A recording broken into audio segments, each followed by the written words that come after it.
to shake. Yeah, why don't you shake it off? Got a pretty dramatic example of erosion in the landscape to show you here.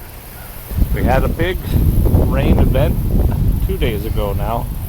I guess there was a couple inches in about an hour, and so there was a lot of runoff, and you can see here there's just nothing to stop the runoff.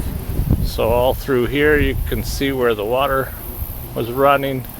It's exposing the rock.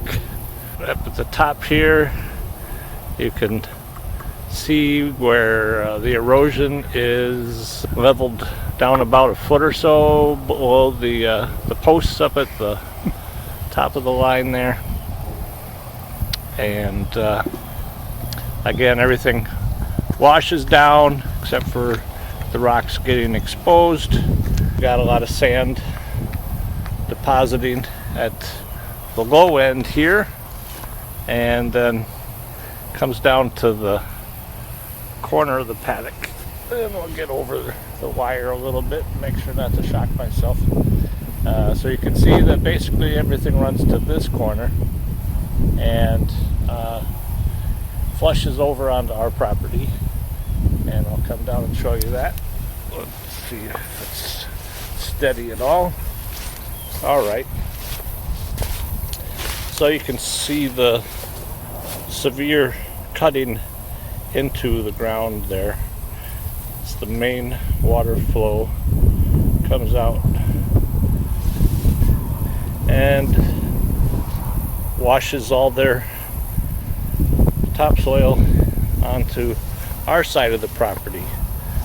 When we first moved in a few years ago, we did cut out this whole area. We mowed it the first year just to get an idea of what we had, and when we saw that runoff, we decided we better leave a weed line here, and so you can see how that's catching the runoff.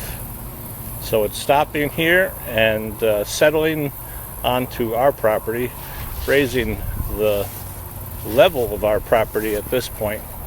So it flows down here, and so you can see the tall weeds. I just had to cut them down. A lot of these were broken from the winds, and I need to try to mow through here a little bit. But you can see how that diverted the water, and it runs down this way, and it's really lumpy with soil deposits right here. So it runs into all this, and it's catching the soil and slowing the water down. It is all headed to the marsh over here. So this is a situation that some permaculture design could potentially fix a little bit. I don't know exactly what the design solution would be. The horses being in the paddock, they eat everything that they like to eat. You get some of these weeds that they don't like, and I guess actually you can see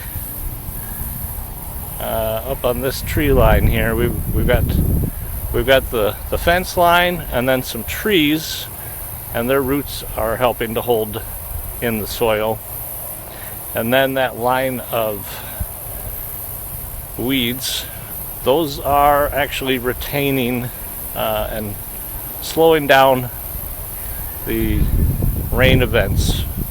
So it's almost like a little terrace up there, a shaded terrace that the horses can go to if that's what they want. They're over there having some coffee and conversation right now.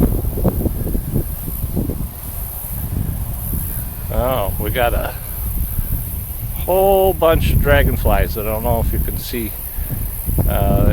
It's the big kind that are hovering here. Part of it might just be me walking around, kicking up the bugs out of the grasses here.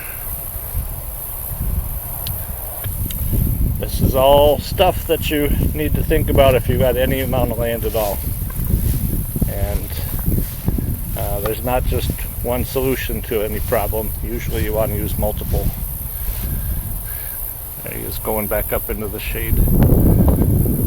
Well, this has been a long piece of video, but informational. Hopefully there's something I can use out of all this footage. We love the horses.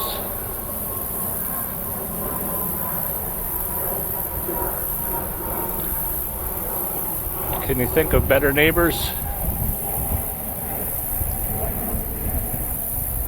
There's a lot of nice farm animals, but most of them I think are a little more noisy than the horses.